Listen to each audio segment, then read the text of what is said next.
Voilà, ça c'est un tract qui informe sur des plaintes qui ont été déposées par des femmes tutsi rwandaises qui ont été violées par des militaires français.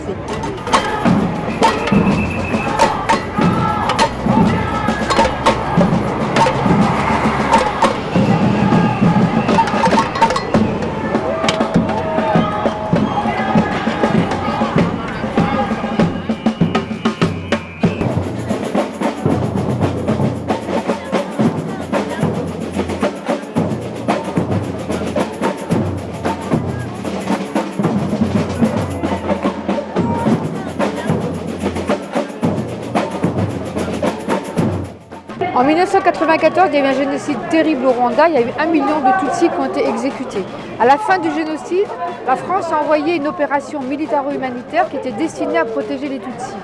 Or, ces Tutsis, qui étaient censés être protégés par ces militaires, ont, pour certaines d'entre elles, porté plainte en France pour viol, violence et actes de torture perpétrés par les légionnaires français qui étaient censés les protéger. Les plaintes ont été recueillies en 2004, l'instruction est en cours.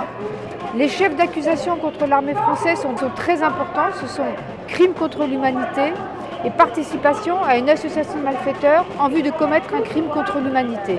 Ces 3 femmes ont courageusement décidé de porter plainte en France. Cette histoire de viol et de plainte déposée en France contre l'armée française a une envergure politico-militaire qui est très importante et on peut comprendre pourquoi ces femmes ont peur à la fois de montrer leur visage et de décliner leur identité réelle.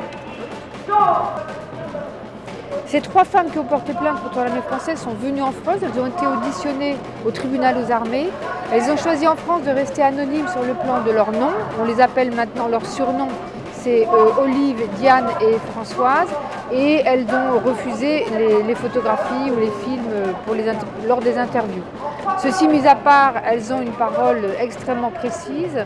Elles ont été toutes les 3 expertisées par des médecins psychiatres qui ont conclu des choses importantes. La première, c'est qu'elles n'étaient pas manipulables et la deuxième, c'est qu'elles n'étaient pas manipulées.